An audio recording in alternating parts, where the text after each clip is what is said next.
राधे राधे, जय श्री कृष्णा। जैसा कि हम लोगों में बातें होती हैं चक्र के विषय में, क्योंकि हम चक्र जानते हैं भगवान श्री कृष्ण का एक चक्र जिसका नाम है सुदर्शन चक्र। लेकिन आप ये भी जानते होंगे इसके प्रभाव को कि ये जिस पर भी संधान किया जाता है वह उसको मृत्यु दंड देकर ही वापस लौटता है। ये चक्र का प्रभाव है और हम इस चक्र को जानते हैं कि ये एक ऐसा शस्त्र है जिस पर भी छोड़ा जाएगा अपना कार्य सिद्ध कर कर ही वापस लौटेगा। दिव्यास्त्र है, सबसे शक्तिशाली चक्र है जो दुनिया में इसका मुकाबला कोई नहीं कर सकता और कोई भी अस्त्र शस्त्र इसके बराबर की सामर्थ्य का नहीं है। या तो इंद्र का वज्र हो या भगवान विष्णु का त्रिशूल, ये इसकी सामर्थ्य का है। और ये सिर्फ सृष्टि में 4 ही पाए गए हैं। चक्र के बारे में ज्यादातर लोग बहुत सारी बातें करते हैं कि ये चक्र सिर्फ और सिर्फ भगवान विष्णु के पास में था या फिर भगवान कृष्ण के पास में था। लेकिन मैं आपको बता दूं कि ये 4 चक्र हुए और ये 4 चक्र कैसे कहां से आए इसके विषय में मैं आज आपको बताना चाहता हूं। क्योंकि ये जो चक्र हैं इन सबका प्राकट्य जो हुआ वो सूर्य नारायण भगवान से हुआ। भगवान शिव ने अपना त्रिशूल छोड़ा भगवान सूर्य नारायण की ओर और भगवान सूर्य नारायण की सर की जो परत है वो उतर गई और उससे पहला चक्र बना।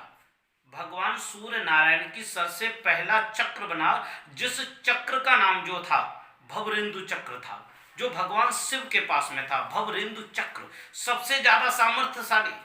भगवान शिव की आरती में आता है कि आप जो हैं चक्र धारण करने वाले हैं, आप त्रिशूल धारण करने वाले हैं, आप वागंबर धारण करने वाले हैं।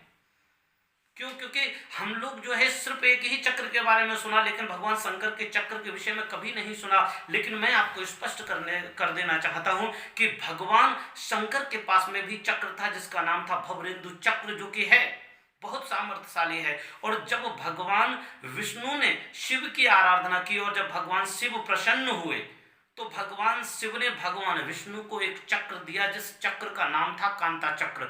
बहुत ही प्रभावशाली, बहुत ही सामर्थ्यवान चक्र कांता चक्र, जो कि श्लोक में भी आता है।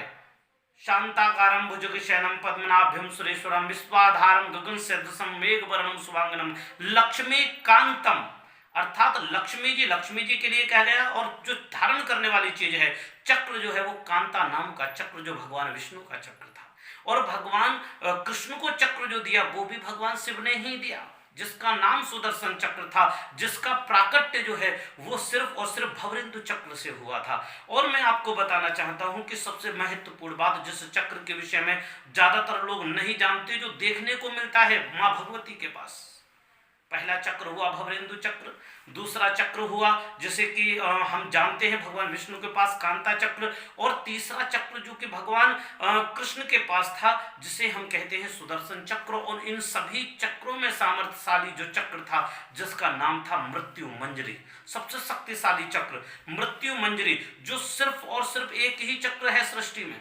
इसके मुकाबले का शीघ्र मृत्यु देने वाला कोई चक्र नहीं है। भगवान कृष्ण का चक्र मृत्यु जरूर देता है परंतु शीघ्र नहीं देता, लेकिन मां भगवती का जो चक्र है जिसका नाम मृत्यु मंजरी है वो पलक झपकते ही मृत्यु को प्रदान करता है। और दूसरी बात, वो दिखता नहीं है मगर बहुत शक्तिशाली है।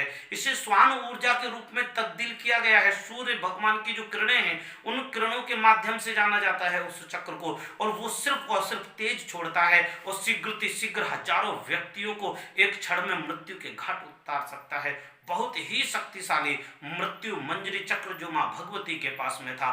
आपको यह वीडियो कैसा लगा मुझे आप कमेंट में बताएं।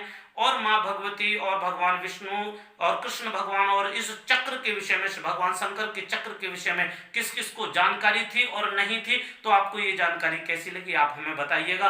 और अपना कमेंट बॉक्स में अपनी राय हमें दीजिए। आपका जो प्रश्न है वो प्रश्न हम भेजिए, हम उस प्रश्न पर आपके लिए एक बहुत अच्छा सा वीडियो बनाएंगे जो आपका प्रश्न होगा उसका उत्तर के साथ में। और अगर यदि आप हमारे चैनल से पहली बार जुड़े हैं तो लाइक करें, शेयर करें और सब्सक्राइब जरूर करें और साथ में दबाएं बेल आइकन, जिससे कि हमारा वीडियो आपको प्राप्त हो सबसे पहले। और इसी के साथ में मैं अनुमति चाहूंगा। राधे राधे, जय श्री कृष्ण।